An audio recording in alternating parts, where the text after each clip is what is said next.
Di jantung Asia Tenggara, tersembunyi sebuah dunia yang hampir kita lupakan. Sebuah dunia yang berdetak dengan irama yang berbeda dari milik kita. Dunia menyebutnya Borneo. Namun bagi kami, ini lebih dari sekadar nama di peta. Ini adalah Kalimantan. Sebuah nama yang bergetar dengan gema kehidupan jutaan tahun. Rumah terakhir bagi sebuah rimba yang mulai sirna. Ini bukanlah sekadar daratan. Ini adalah sebuah semesta yang bernapas dalam ritmenya sendiri.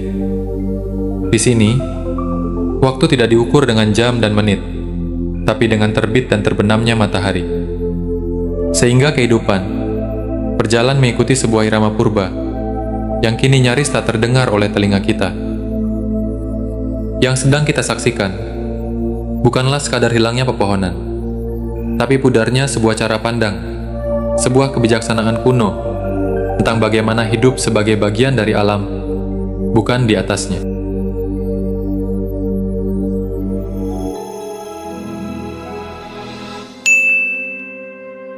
Inilah Borneo, raksasa dunia yang tertidur di garis khatulistiwa.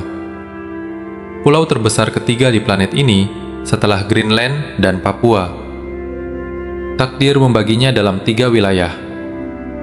Malaysia di utara, Brunei Darussalam sebagai noktah kecil yang makmur, dan di selatan, terhampar bagian terbesarnya, Kalimantan, milik Indonesia. Lebih dari 70% luas Borneo ada di sini. Dari jantung pegunungannya yang berkabut, mengalirlah urat nadi kehidupan.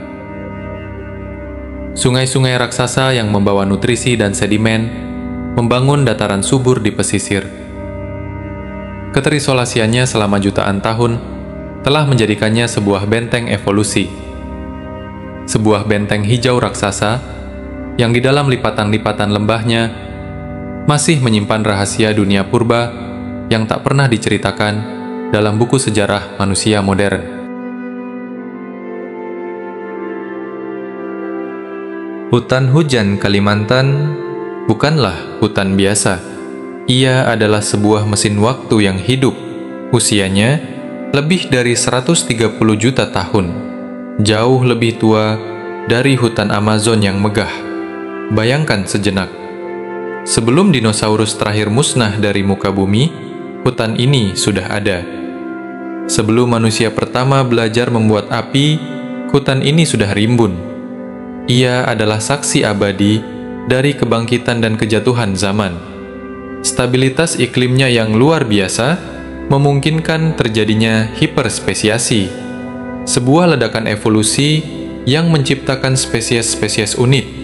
Hingga hari ini, ia masih menjadi rumah bagi ribuan spesies yang hanya bisa ditemukan di sini. Setiap langkah yang kita ambil, setiap dedaunan yang kita sentuh adalah sebuah artefak kehidupan.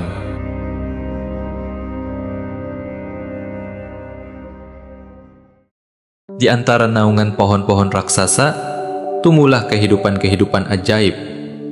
Lihatlah sang satria, pohon ulin, sang kayu besi. Ia bisa hidup ribuan tahun. Kayunya menolak lapuk, seolah menertawakan waktu itu sendiri. Lalu ada sang pemburu yang sabar, kantong semar, tanaman pemangsa yang memikat serangga dengan janji nektar manis, lalu menelannya ke dalam perangkap takdir yang tak terhindarkan. Dan di lantai hutan, 2 raksasa dunia flora bermekaran dalam hening, bunga Rafflesia dan Amorphophallus.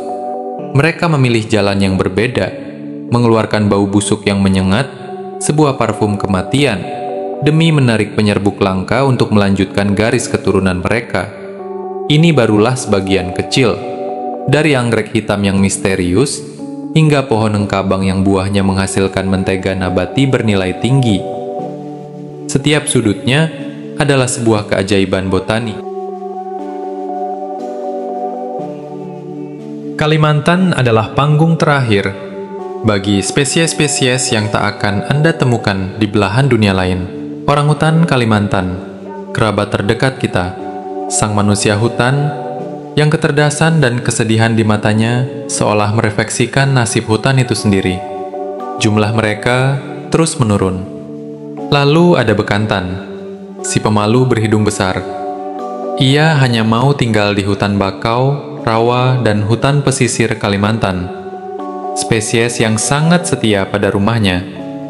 Di angkasa, terbang burung rangkong gading, simbol hutan tropis Asia yang agung.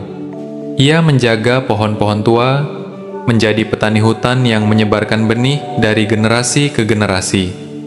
Dan di dalam bayang-bayang, bergerak sang predator misterius, macan dahan Borneo, kucing liar dengan gigi taring terbesar proporsional di dunia, sebuah mahakarya evolusi yang nyaris tak pernah terlihat. Keajaiban tak berhenti di situ. Ada katak yang bisa terbang, kadal yang meluncur dari pohon ke pohon, bahkan ikan yang bisa memanjat batang pohon melawan arus deras. Mereka adalah legenda hidup dari sebuah dunia yang perlahan memudar. Namun hutan Kalimantan bukan hanya milik flora dan fauna. Di dalamnya, hidup pula manusia yang telah menjalin sumpah dengan alam sejak zaman nenek moyang. Mereka adalah suku Dayak. Dikenal dengan rumah panjangnya yang komunal, upacara adatnya yang sakral, dan tatonya yang merupakan catatan perjalanan hidup. Mereka hidup berdampingan dengan hutan, bukan menaklukkan tapi memahami, berburu secukupnya, menanam dengan sistem ladang berpindah lestari yang memberi waktu bagi tanah untuk pulih, dan menyembuhkan penyakit dengan ramuan dari apotik terbesar di dunia. Kehidupan mereka adalah cerminan dari sebuah filosofi agung. Manusia adalah bagian dari alam, bukan penguasanya.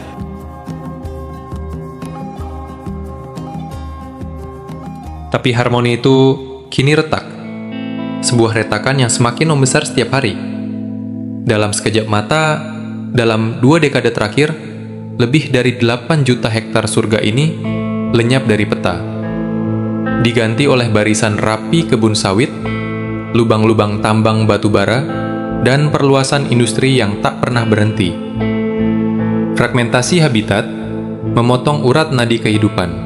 Satwa tak lagi mampu bermigrasi, terjebak, terisolasi. Populasi mereka turun drastis. Sejak tahun 1999, lebih dari 150.000 orangutan telah menghilang. Di Kalimantan Barat, perusahaan seperti korporasi industri ekstraktif tercatat telah membuka lebih dari 33.000 hektar hutan alami. Di tempat lain, api membakar lahan gambut setiap musim kemarau. Polusi asapnya bukan hanya menyesakkan napas jutaan manusia, tapi juga menyelimuti langit yang dulu biru dengan warna kelabu keputusasaan. Apa yang dulu satu, kini terpecah dan tercerai. Tapi di tanah yang paling hangus sekalipun, selalu ada benih yang menolak untuk mati. Di tengah kepungan ini, harapan belum terlambat. Lembaga seperti Bos Foundation terus berjuang menyelamatkan dan melepas liarkan orangutan, memberi mereka kesempatan kedua. Kawasan konservasi seperti Rimba Raya Reserve menjaga 64.000 hektar hutan gambut, mengunci karbon, dan melindungi kehidupan.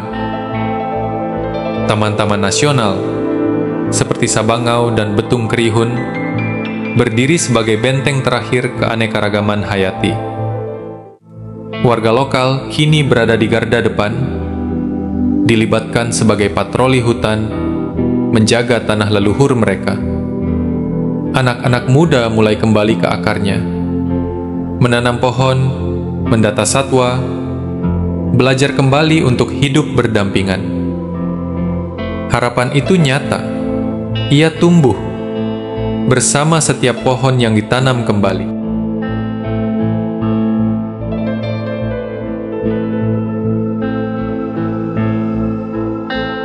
Borneo bukan sekedar pulau di peta. Ia adalah nadi kehidupan Asia, paru-paru dunia yang mengatur iklim kita, dan rumah bagi suara-suara purba yang kini nyaris tak terdengar. Selama masih ada embun di ujung dedaunan pagi, dan selama kita masih bisa mendengar suara serangga di keheningan malam, itu tandanya kita masih punya waktu.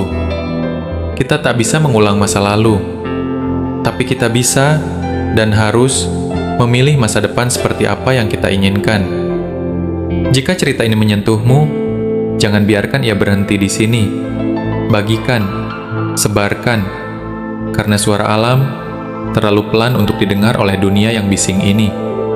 Tapi bersama, kita bisa menjadi gema terakhirnya.